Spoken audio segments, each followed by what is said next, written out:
හිත ශක්තිමත් කරගන්නේ කොහොමද කියන ප්‍රශ්නේ අපි හැමෝටම වැදගත්. මොකද ඇඟ කොච්චර ශක්තිමත්ව තිබ්බත් හිත ශක්තිමත් නැත්තම් ජීවිත ඉක්මනට බිඳ වැටෙනවා.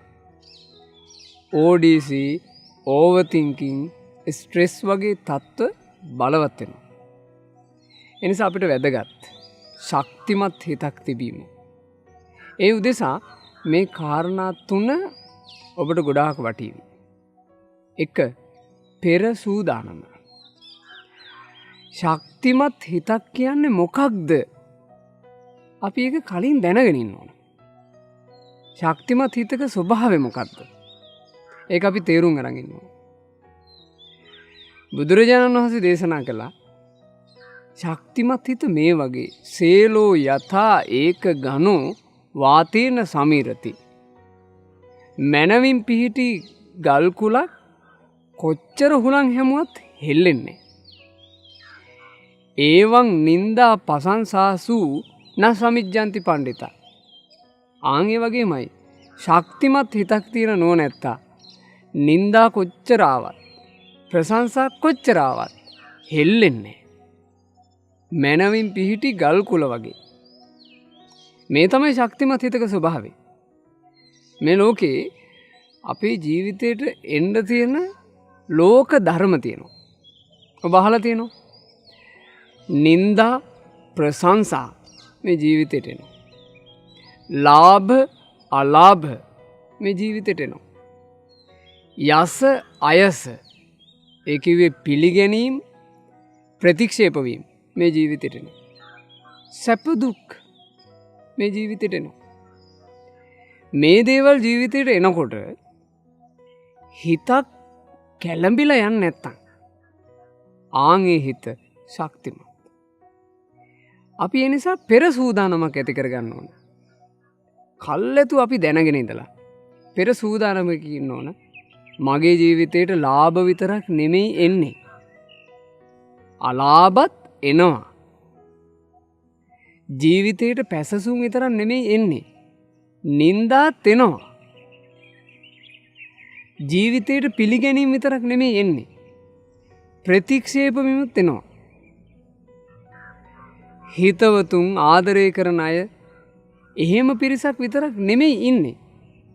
අපිව කොන් කරන අපිව දුරස් කරන අයත් අපිට මුණ ගැහෙනවා. ආන් එහෙම අපි කල්ැතුව දැනන් ඉන්න ඕන. මේ විදිහේ දේවල් වෙනවා මේ ජීවිතේට. සැප විතරක් නෙමෙයි එන්නේ. දුකත් එනවා. ආන් එහෙම දැනන් ඉන්න ඕන අපි. ඒ තමයි පෙර සූදානම.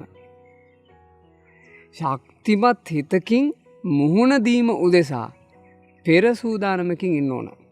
ඒක තමයි පළවෙනි එක. 2. අර්ථය තේරුම් ගැනීම. ජීවිතවලට ප්‍රශ්න ආපුවම අපි සමහර ලාවට ප්‍රශ්නෙට යට වෙලා මොනවද කරන්නේ කියලා අපි කල්පනා කරන්නේ නැහැ. ඇතැම් වෙලාවට ප්‍රශ්නයක් ඇවිත් අපි අඬ ඉන්නවා.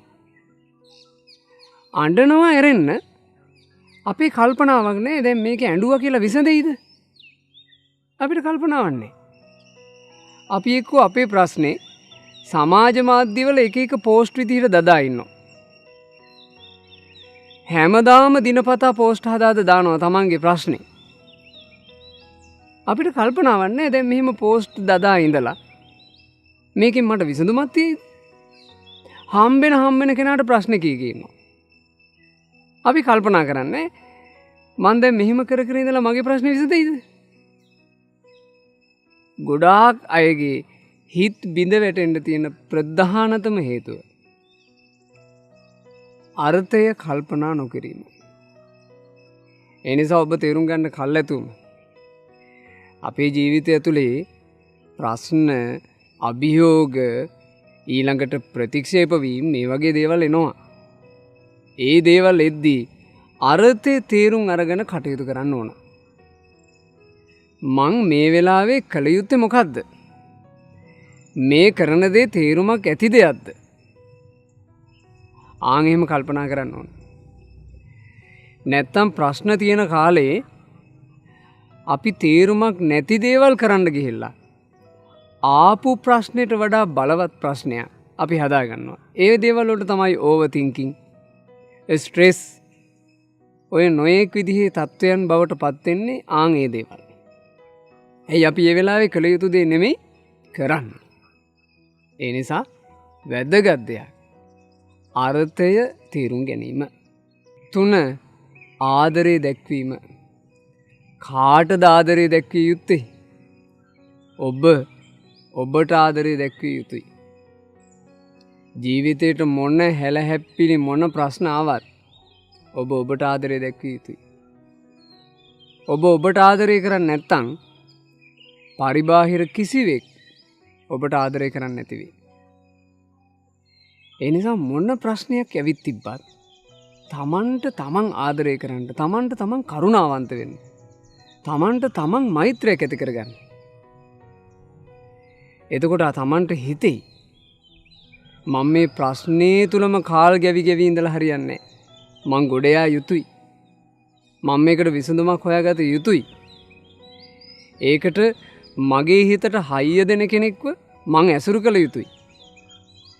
තමන්ට තමන් ආදරේ නැති අය තමන්ගේ අඳෝනාව විතරක් කොහේ අහගෙන ඉන්න. ඒ අඳෝනාවටම ගැලපෙන විදිහේ ඍණාත්මක උපදෙස් දෙන අයව ඇසුරු කරනවා. ජීවිතයක් බිඳ වැටලා යන්න ප්‍රධානතම හේතුව ඍණාත්මක කතා අහන්න ලැබෙන එක.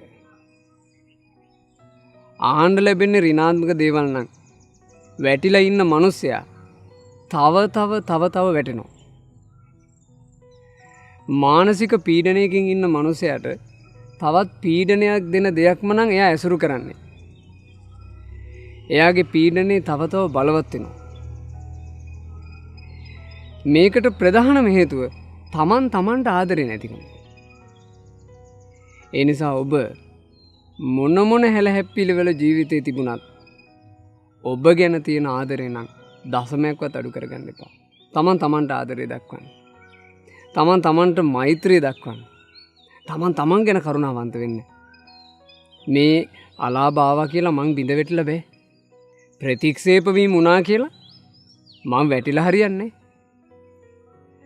මට පිරිස නිඳා කරා කියලා මං ඒකම හිත කනගාටු වෙලා හරියන්නේ. මම මගේ ජීවිතේ සාර්ථක කරගත යුතුයි. ඔබට ආදරේ දක්වන්න. ඔය ක්‍රම තුනෙන් ශක්තිමත් හිතක් හදන්න පුළුවන්මයි. පෙර සූදානම් ඇති කරගන්න, අර්ථය තේරුම් ගන්න, ආදරේ දක්වන්න.